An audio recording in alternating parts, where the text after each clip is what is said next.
the economy, and family life.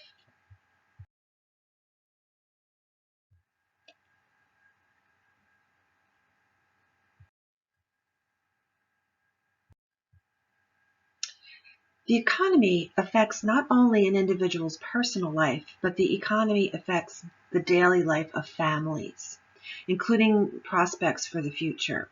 The economy is a social institution that determines how a society produces, distributes, and consumes goods and services. The economy and work are linked together. Work is the physical or mental activity that accomplishes or produces something, either goods or services. We are motivated by things like money, better health. We're motivated by a sense of accomplishment and usefulness. And we're motivated by a source of identity because work leads to these things.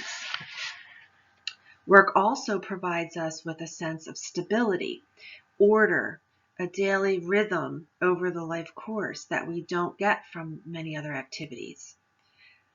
The economy and work have dramatically changed family lives since the 2007-2009 Great Recession. And this is due to macro level circumstances, things that are, a large scale phenomenon. Deindustrialization or automation, globalization, offshoring, and labor unions that have weakened. So even though the economy has improved since 2010, half of the jobs only offer low wages. So first, let's talk about deindustrialization. And deindustrialization is a process of social and economic change resulting from the reduction of industrial activity, especially in manufacturing. Since 1979, these jobs declined by 37%. Employees have been replaced with automation. Now, globalization accelerated the deindustrialization process. When parts are manufactured in other parts of the world, we lose those manufacturing jobs. The third thing is offshoring, and this is where we send work or jobs to other countries in order to cut a company's costs at home. This has been happening since the 1970s, places like India and China and Mexico. The differences there appear in wages, and products or services are offered at lower prices. The fourth is labor unions, and membership here has dropped. It was 35% in the mid 1950s, and now it was 11% in 2016. Critics of labor unions say they limit choices and they can drive up costs. Advocates say they protect workers' rights and compensation. Next, let's talk about social class, wealth, and income. And here we have a casualty of deindustrialization and globalization, which is women who work. And this work has declined by 27% during and after the recession.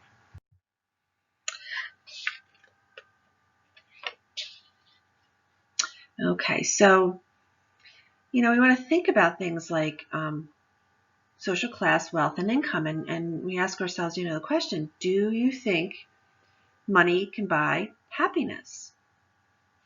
So think about that for a minute and think, does money actually buy happiness? There was a study of 155 countries, Stevenson and Wolfers at 2013, it included the U.S., and it concluded that the richer people are, the happier they are. So we can, argue whether or not it does actually, buy happiness. We all will have differing opinions on this. So think about that.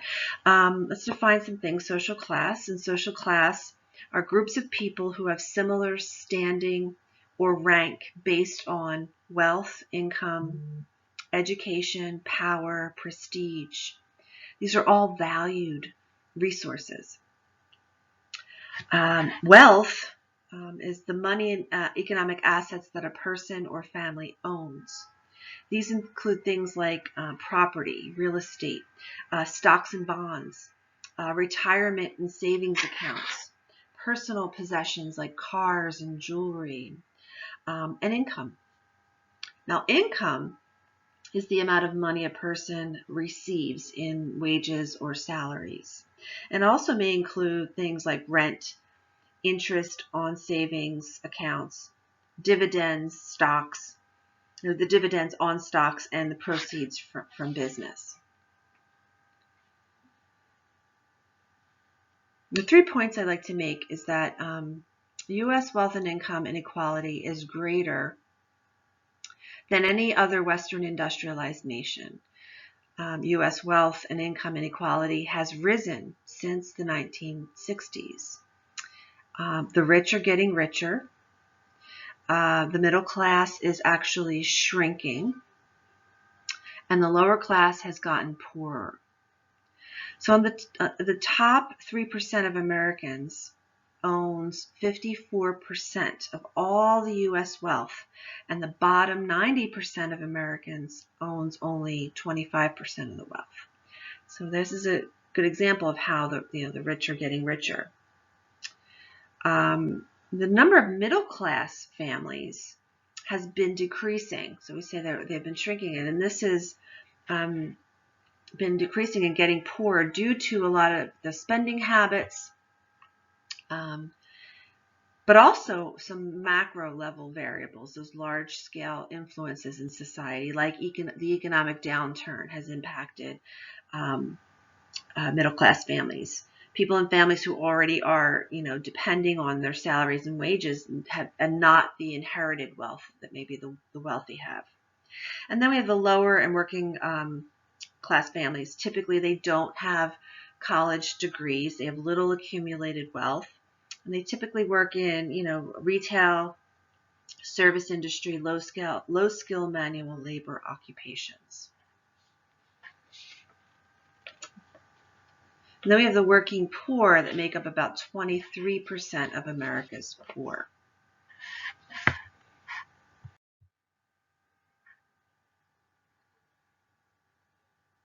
So as we mentioned, the definition, I just want to reiterate what wealth is, what it's defined as: money and economic assets that a person or family own. Things like property, real estate, stocks and bonds, retirement, savings accounts, personal possessions like cars and jewelry, and income. Income, there's a difference, and this is what I want to stress, the difference between wealth and income. Income is that amount of money a person receives, and usually it's through your wages or salary. And this can come in the form of rent, interest on that savings, dividends on those stocks, and proceeds from business.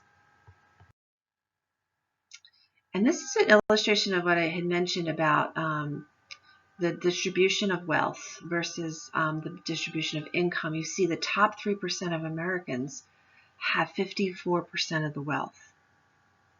And the bottom 90% have only 25%. When it comes to pre-tax income distribution, the bottom 90% have 53% of income, and the top 3% have 31% of the income. The greater disparity is in wealth. That's what this illustrates. And here we have some social class differences. We're going to talk about percentages of Americans in each social class who say that they're less financially secure than they were 10 years ago. Most of the percentages are highest amongst the lower class. They're worried about not having enough income. They worry about having trouble paying their bills. They're frequently stressed out, and they believe that hard work brings success. So there's still this optimism that if we work really hard, we can move ourselves up from that lower class status. And here we want to discuss the widening U.S. racial wealth gap. And you could see the lines. The orange line represents Latina Americans. The blue line is African Americans or Black Americans, and then white Americans. And they have the highest. You can see that disparity between racial ethnic groups. And there's 3 factors that help explain those racial gaps in wealth. And the differences are happen to be in home ownership, educational attainment, and job experience. So it's projected, this gap is projected to continue to widen.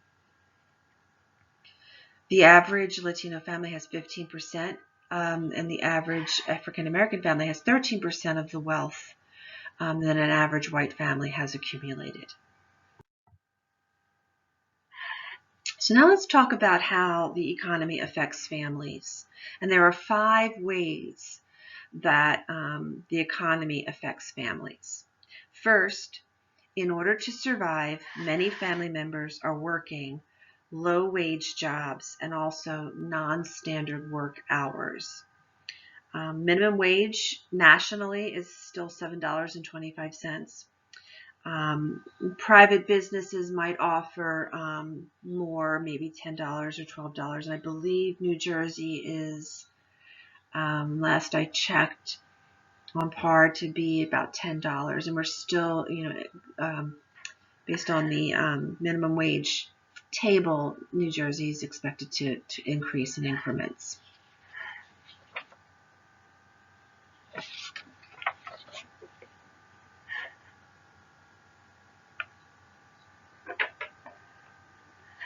The working poor now make up 23% of America's poor. They spend about at least 27 weeks in the labor force, but their wages fall below the official poverty level, and we'll talk about that in a minute. Non-standard work hours or shift work. These are late nights, early mornings, and weekend hours, and many of the low-wage non-standard work hours is what the working poor often make. So these non-standard work hours, truck drivers. So examples would be truck drivers, police and fire, nurses, security guards, aides, and even hotel workers work these non-standard hours. 61% of children with 2 employed parents have a parent who works these non-standard hours. It puts a lot of strain. It can create a lot of problems because family members have less time to spend with one another, to care for each other, and to participate in daily activities. Can also, in which, domino effect can trigger some kids' behavior problems, having less success at schools. Just some research that has sort of documented that. The benefits, though, there are some benefits, even though there are, the strains and stresses. The benefits are that some of these work schedules allow for one parent to care for children at home, or they can attend, those daytime activities. School activities, if a parent works at nights, they can attend during the day.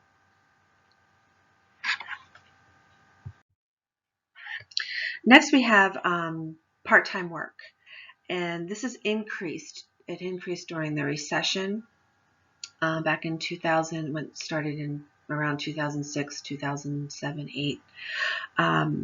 So this part-time work increased during that time, and it's important for 3 reasons. One, during recession, employers had to reduce hours because of businesses they slowed down. So it allowed them to save on costs like health insurance for their employees, like vacations and unemployment insurance. 2, mothers frequently change their work status to part-time, which is often preferred by mothers. New mothers might shift to part-time work so that they could care for their children. This results in long-term financial costs. It's unstable work. It increases the chances of living in poverty. And finally, there are non-economic and economic reasons for working part-time. The non-economic are that 81% are for family obligation or being in school. The economic reason is at 17% is because of the slack job markets and too few full-time jobs, so people fall back on that. Thirdly, we have unemployment. We'll talk about that next. On here, again, is an illustration of that federal minimum wage, which is, the federal wage is $7.25. And We're seeing that many people are marching and protesting to raise it to $15, and so that's a really important question to think about. Do you think that minimum wage should raise, and what would happen to the economy if the minimum wage was raised to, say, $15 an hour? Something important to think about. We can discuss that too as well in class.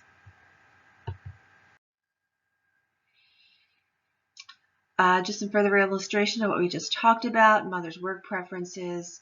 If you look, the full-time preference, and look at the various dates, full-time preferences are the green bars. 1997, it was at 30%. It dipped down in 2007, and that was around the recession.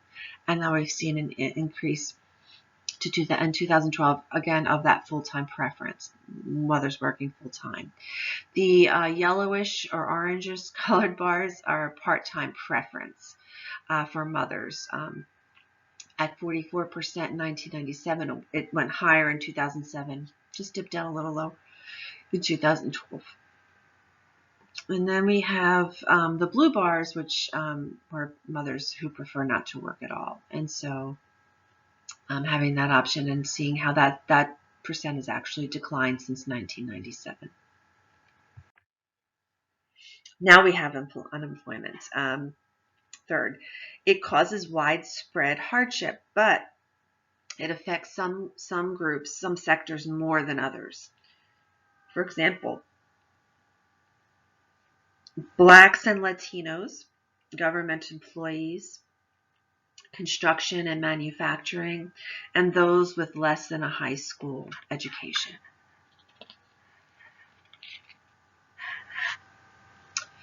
Now, the underemployed, this percent has increased since the recession. An underemployed worker is a person who has a part-time job but would rather work full-time, or their job is actually below their experience, skill, and education level. And so they're working. Their employment may not be on par with maybe what it once was, with the changes in the economy.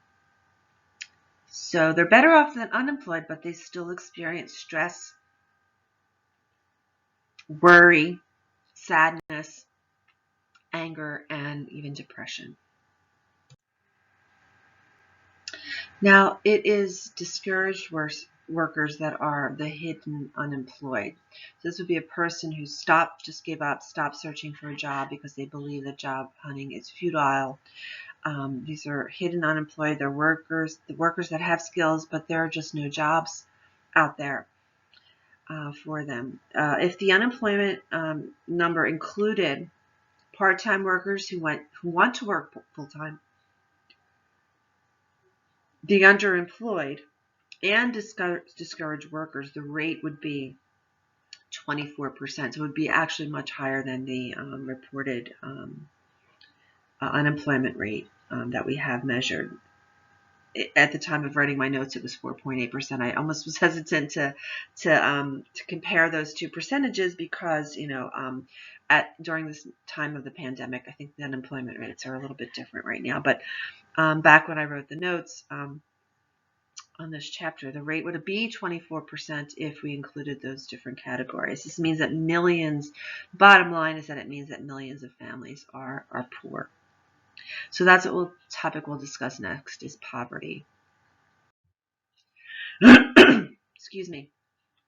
So the U.S. unemployment rate, as you could see, it started to climb after 2006, 2007. That's when we hit that recession. It peaked in 2010, and then it started to go down again around 2017. Now, with the pandemic, unemployment rates have really escalated again because many people are out of work because their businesses have had to shutter because of the shutdown of the United States, and every part of the world is affected. So it leads us to discuss this concept of poverty. Now, we need to distinguish between absolute poverty and relative poverty. So that absolute poverty is not having enough money to afford the basic necessities of life, the things that I need. So you would say I distinguish between the I need and the I want. Relative poverty is not having enough money to maintain an average standard of living, the I want. The Department of Agriculture determines the official poverty line, or that poverty level we just mentioned a moment ago. This is a formula, and it's the annual cost of food meeting the minimum nutritional guidelines multiplied by 3, and then that equals the calculated figure for a family size of having this particular family size and ages, and then it's adjusted each year. So there's actually a table that's put out so that you could see what those figures. So in 2016, for example, $24,339 was what in 2016, $24,339 was what the poverty level. So that was for a family of 4, 2 adults, 2 children. So families that were either at that level or below fell within poverty and were deserving of services. So this is about a 13% rate. Now there are variations in poverty rates. 18% are children. Older Americans are at an all-time low. There's an increase, and we're seeing an increase for women. We call this the feminization of poverty. Diana Pierce in 1978 coined this phrase. So as we see this increase of women, with children even, and whites are more likely to be poor. So why are people poor? There are two debates on whether you blame the poor for being poor versus blame societal factors.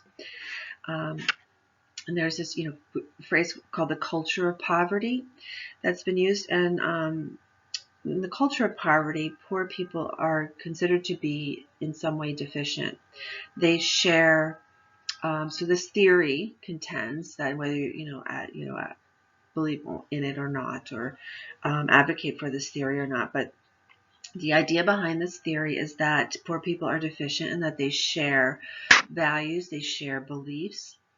There are attitudes about life that are different from the non-poor, and that those who are in poverty are more permissive in raising their children. They're more likely to seek immediate gratification rather than plan for their future.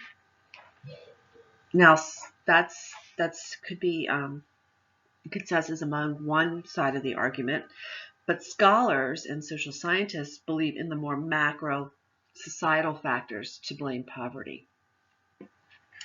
Again, the culture of poverty sort of blames the victim, and so we need to really explore what's happening in society that is resulting in people being in poverty. And this table illustrates the U.S. poverty rates by family structure. So whether it's a married couple, a single mother, or single father, and it compares all families to families in poverty and looking at the rates. The highest rate is among single mothers, and they're again supporting the feminization of poverty. So now you've got single mothers with children. So not only are there women in more likely to be in poverty, but their children as well.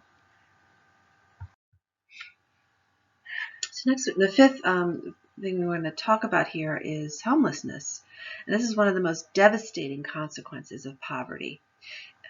Is homelessness, and we worry about this if we lose our jobs. Are we going to end up homeless and on the streets? And this is something I want you to think about. What happened to that gentleman in the movie theory paper that I'm asking you to write about, single father. If we lose our job, what else are we going to lose? We worry about this. And so there's 4 main reasons, and these are the reasons in order of priority for to help explain homelessness. The one first is lack of housing, affordable housing. And there may be housing out there, but it might be beyond someone's reach in terms of what they can afford. The second is poverty. The third is unemployment. And then the fourth are low-wage jobs. So you may be working, but you may not be working in a job that could allow you to afford the housing. Chronic homeless are the long-term homeless who often suffer from things like mental illness, drug abuse, or alcoholism. 15% are individuals, but 2% are families. The economic homeless are working and middle-class people who are the newly displaced from their homes by being laid off from their jobs, foreclosed on their houses, or any other financial problems because of the recent recession.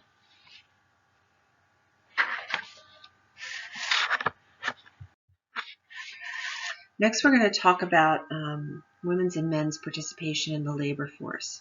Now, there is a belief or attitude that children are better off when a parent stays home and cares for them. It's stronger for men than it is for women. It's stronger among the Latino population than blacks or whites, and people with lower than higher education. So let's talk about some of these ideas.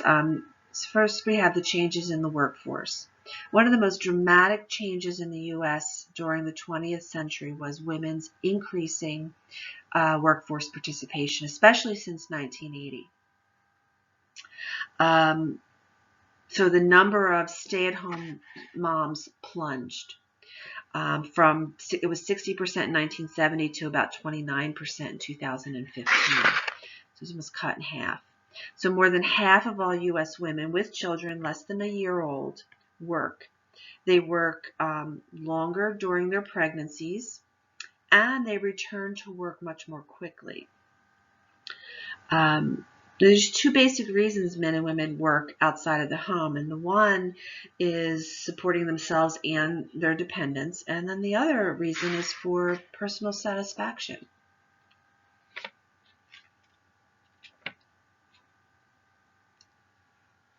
So one of the reasons that the workforce has been changing is that men's labor has been on the decline since about 1980.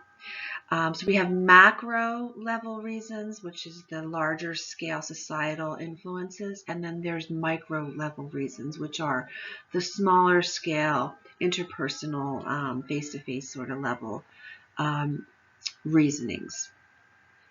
So the macro reasons is deindustrialization and offshoring, those concepts we talked about earlier. And the micro reasons are inadequate education for middle income jobs. So the macro reasons, which resulted in many job losses, affected the male-dominated occupations like manufacturing. So we saw women's increase in employment. We saw women's rise in this type of employment. Mothers are split in their work preferences. Some would prefer to stay at home, and then others would, want to work, and then there's some that want to do both. So education is a key force in all of this. Women's educational attainment dramatically increased in the last 40 years. And the higher a woman's education, the more likely she is to work outside the home and be committed to a career. You put all that investment into your education, you want to really embark on your career.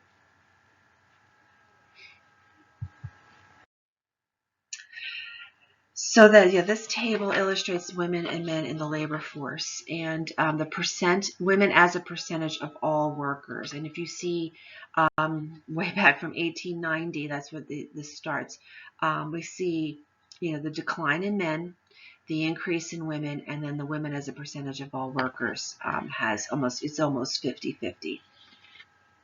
So women make up almost half of the workforce.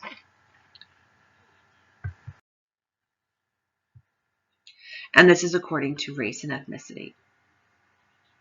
So if you look at men and women based on what their race and ethnicity is, you could see a difference among white, black, Asian, and Latino.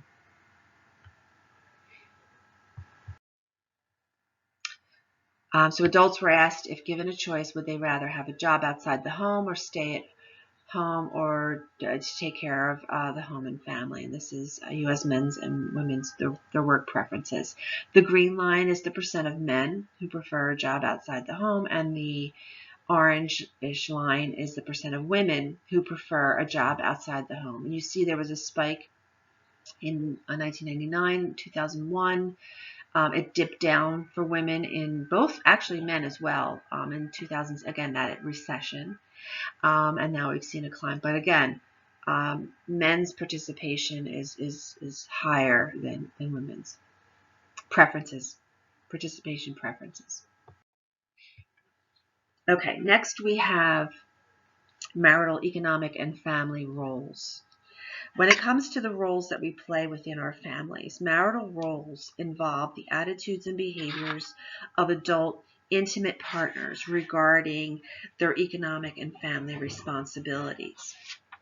And regardless of marital status, family work is the behaviors and responsibilities of caring for and maintaining a family, raising children, taking care of our elderly family members, doing housework, doing yard work, doing the laundry, purchasing goods and services, paying your bills, maintaining different types of insurance, health insurance, life insurance, and maintaining relationships with our relatives. So attitudes and behaviors regarding work and family roles include, these roles are basically converging, but there are definitely some gaps that remain. So for example, in 1965, mothers spent 42 hours a week in family work and 8 hours a week in the paid work. Fathers spent 6.5 hours a week in family work and 42 hours a week in the paid workforce. That was back in 1965. In 2011, mothers spent 32 hours a week in family work and 21 hours a week in paid work. This number really tripled. Fathers spent 17 hours a week in family work, so their hours increased, and 37 hours a week in the paid work, so that decreased slightly. So we want to know why is the workforce, why has it been changing?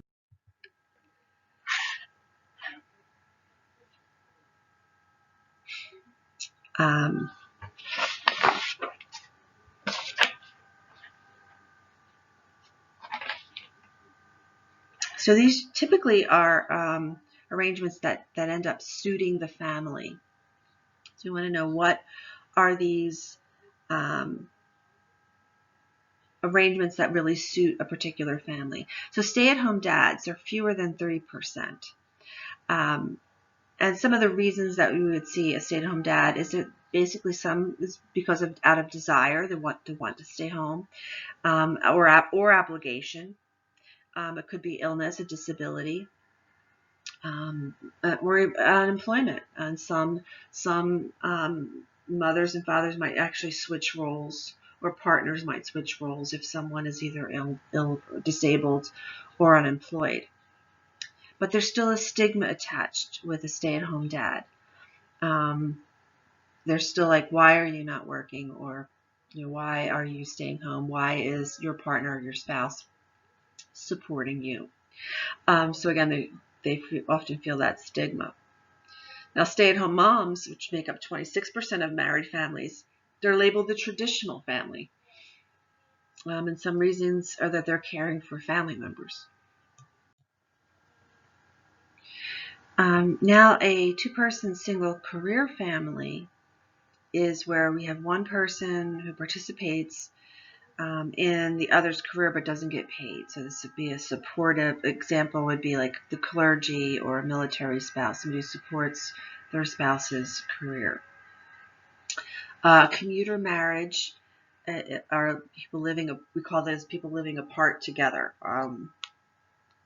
3% of marriages are these way in 2007. So they may work in two different geographic locations, and they get together on the weekend. Somebody like maybe a truck driver who's traveling far, maybe even people in the military, but this is actually more of a truck driver. They're getting together more frequently than somebody who might be in the military. Now, when it comes to economic pressure and this work-family balance, it's starting to be highly studied. And there are two important issues. First is economic pressure, which is stress and anxiety from not being able to provide for the family. And, you worry constantly about paying the bills, providing food, and getting good quality medical care. And it can negatively affect your parents' psychological well-being, like depression and even relationship quality. Also, then you have that work-family balance issue. It's very difficult to balance for both men and women. You often feel overloaded, like you have a lot of strain, but you can also feel very accomplished and have feelings of positive well-being. Things can, be worked out. When it comes down to it, mothers are more likely than fathers to experience a career interruption in order to work out that work-family balance. And here we see a representation of the mothers and fathers' career interruptions. These are the percent that say that they have done this to care for either a child or a family member. The blue bar represents mothers, and the yellowish-orange bar represents fathers. Whenever it comes down, no matter what these categories, it's the mothers who actually interrupt their work in order to do that, to care for a child or care for a sick family member. It falls primarily on the female or the mother.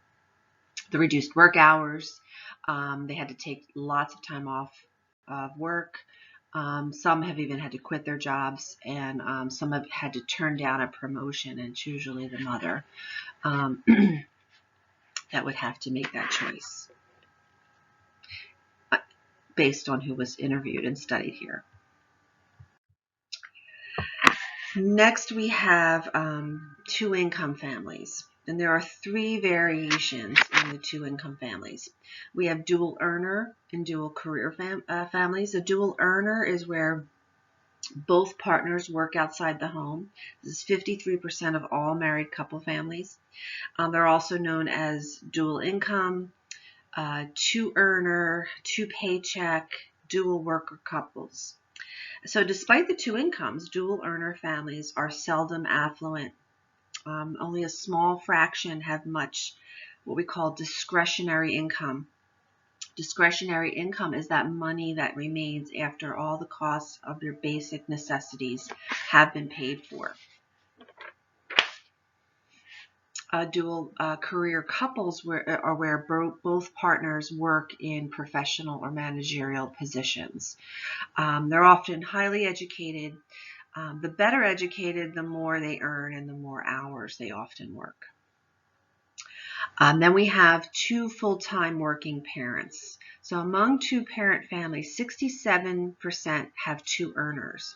Among these, 69% are both working full-time. 25% are fathers full-time and mothers working part-time. And 6% are mothers full-time and fathers part-time. When both work full-time, they make 2 times as much in their median income. Now, when wives earn more, in 2016, 29% of women earned more than their husbands, and this was up from 18% in 1987. If we think about theory, exchange and resource theory, it explains that the partner with the higher income typically has more power in the relationship. So wives will try to neutralize the deviance by increasing maybe their housework time. And so doing this reinforces those domestic gender roles. It doesn't threaten the husband's masculinity. It reduces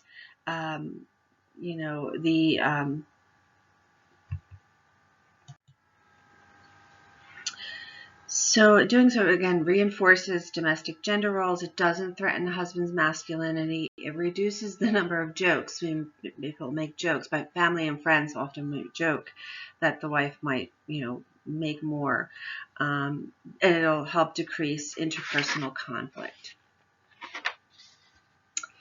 So when we have an instance where wives earn more, the wife might make 2 times as many buying decisions. The wife often does more of the housework, reinforcing those domestic gender roles. The benefits to 2-income families is that it can often raise the family's standard of living. It will reduce the pressure of one parent being that only sole provider. And it provides that responsible adult role models for the children. The costs, however, are that there could be an experience of what we call role overload, which leads to an increase in health risk, a decrease in productivity, an increase in tardiness, or what we call lateness, and absenteeism and turnover, and low morale at work. Egalitarian gender roles are being endorsed for family and work responsibility. And egalitarian is where, you share the decision-making, share the power and responsibilities. So it leads to greater gender equality when you have egalitarian gender roles. Here we have a photo of a dual income, dual career couples. About a third of U.S. physicians are females. Partners in these dual career couples, as we mentioned, tend to have higher incomes. The balancing that work and family often becomes a challenge. Median family income when wives work full-time and year-round work, or they don't work at all. So you see the green bar is where we see the wife in the labor force, and the yellow bar, orange bar, is where the wife is not in the labor force from 1949, which of course was much lower. Women were not working so much outside the home. And then we see what the median income looks like in comparison over time up through 2016. Much, much higher for when the wife is in the labor force.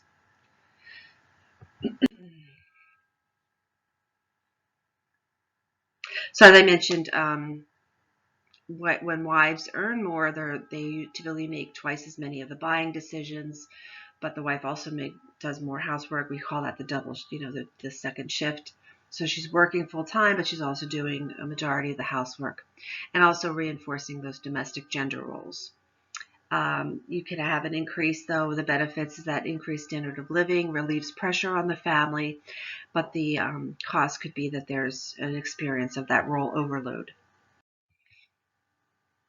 Next, we're going to talk about inequality in the workplace.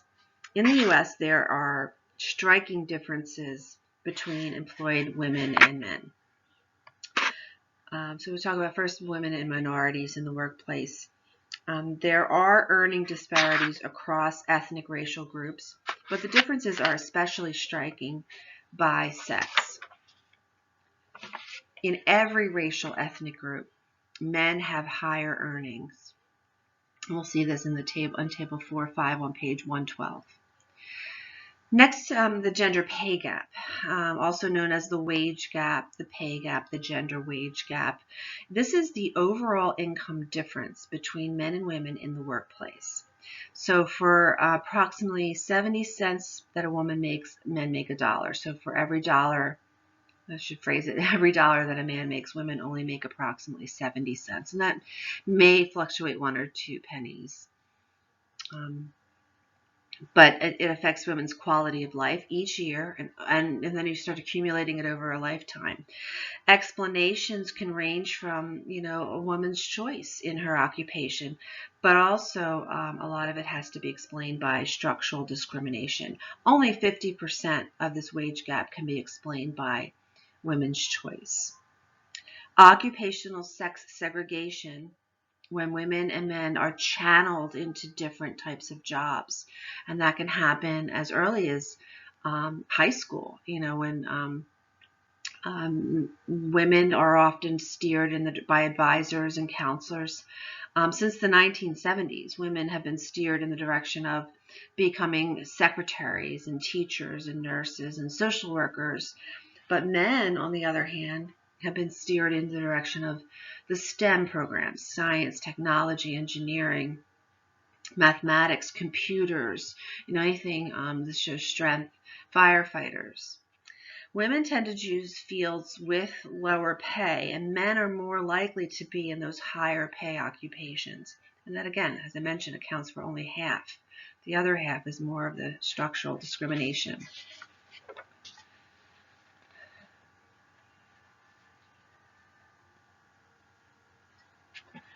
When it comes to promotions, there's this glass ceiling, and this glass ceiling is an attitudinal and organizational workplace obstacles that are put in place for women that cannot then break through that glass ceiling and achieve any higher movement up in the organizational structure.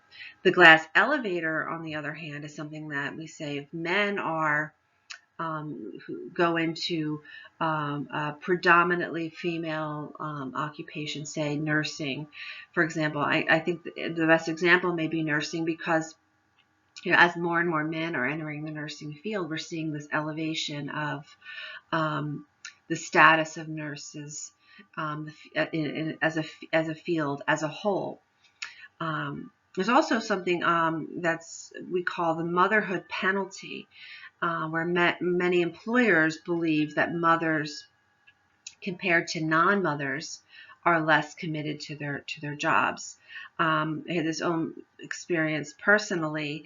When I was hired, I was engaged to be married. I wasn't married yet, but my coworker, who had 2 children at home, oftentimes, and without my complete knowledge, I found out usually after the fact that whenever an opportunity came up for travel, it was presented to both of us, and I always was able to attend, these travel opportunities, which benefited your work experience. And my coworker, on the other hand, who had 2 children at home, had to turn a lot of those opportunities down. Not all of them, but many of them that there was just no question that I would be able to attend. And so that can happen as well. And we call that the mother penalty, where your motherhood responsibilities often make it challenging in the workplace for women.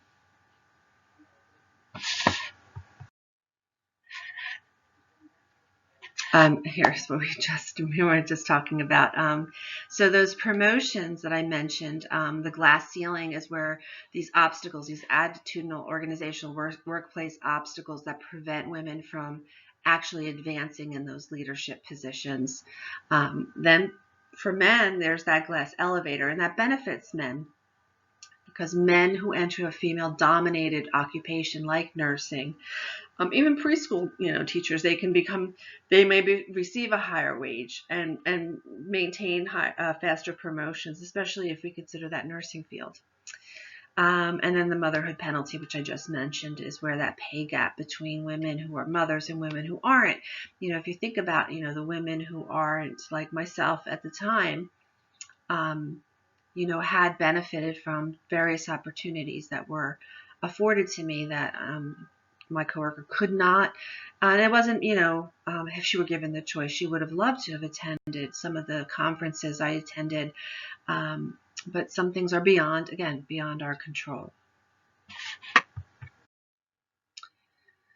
And here we have a table that represents the median weekly earnings of full-time workers by race, sex, and ethnicity in 2016.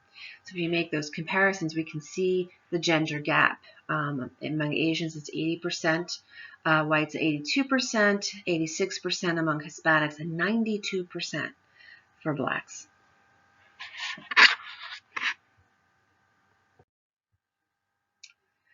Women earn less than men, whether they're CEOs or cooks. So if you just compare occupations and hold things constant, the median earnings for men are the blue bar, and the median earnings for women are the green bar.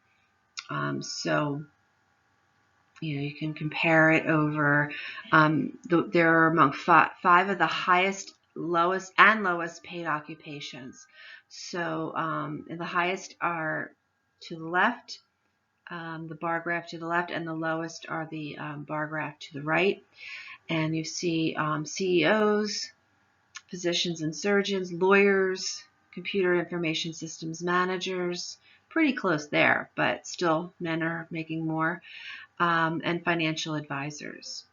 And then you look at the lower paid occupations, even as cooks, men are making more. Chefs are well known to be, the highest paid compared to women. Maids and housekeepers, waitresses and waiters, personal care aides, and bartenders, huge.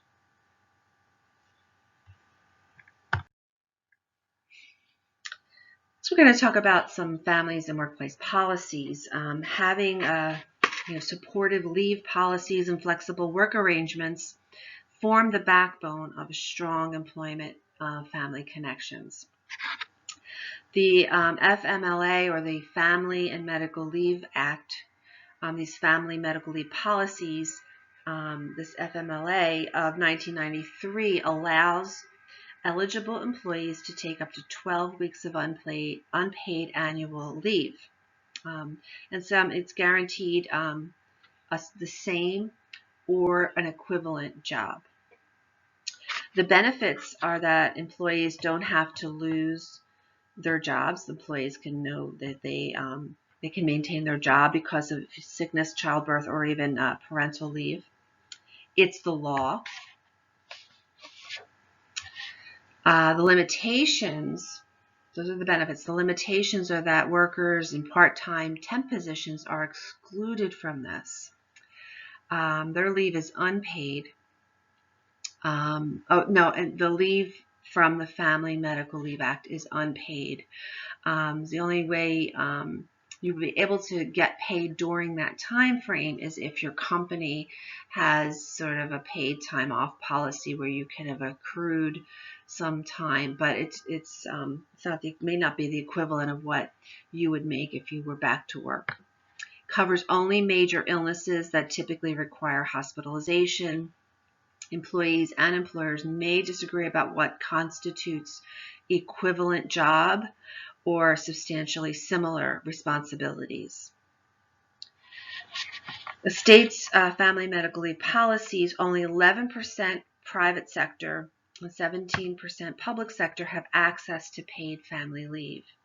And for every state, it may vary. States vary. Those who benefit are usually well-paid workers.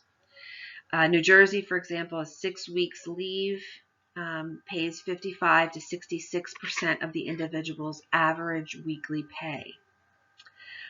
So mothers often will combine their sick days and vacation days to sort of carry them through maybe, maternity leave, or, if they're taking leave for to care for a sick family member.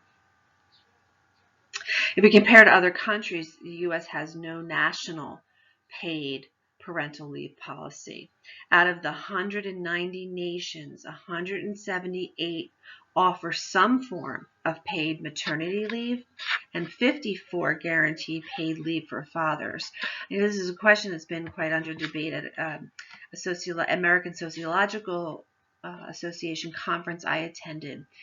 Some of the hot topics were within the sociology of the family related to paternal leave.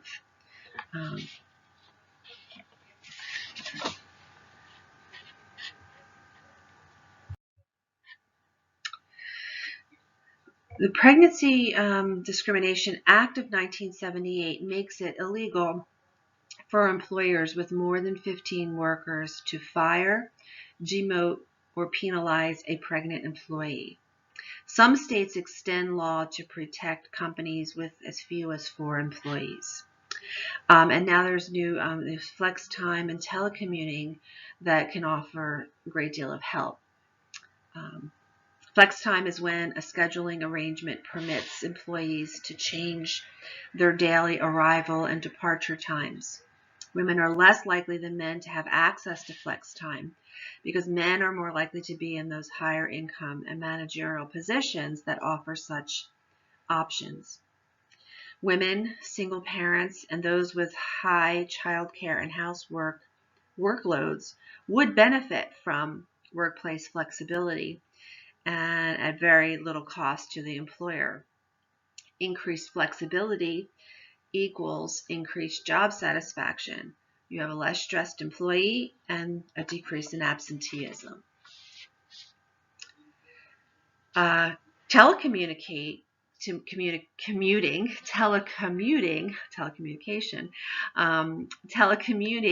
or flex space, it's also called, is working remotely through electronic link-ups to a central office. According to some surveys, 80 to 86% of employees want the opportunity to work from home, and it can benefit the employer by reducing costs and increasing productivity. Side effect is a reduction in pollution. Median household income was higher doing both the telecommuting and being on the job. And telecommuters tend to be highly educated. I think we've learned that telecommuting has actually, through the pandemic, where we weren't really given a choice to work from home, has been a great option. And many companies are not going back. They're staying with this work from home model, this telecommuting model, because we saw, that people can do a lot of their job responsibilities from a home office. And for some, it's not. It's a very stressful circumstance. So again, there's still going to be a lot of research and data coming out of this. Next, many of these economic factors we discussed in this chapter also have an impact on socialization and gender roles, and that's the topic of our next chapter.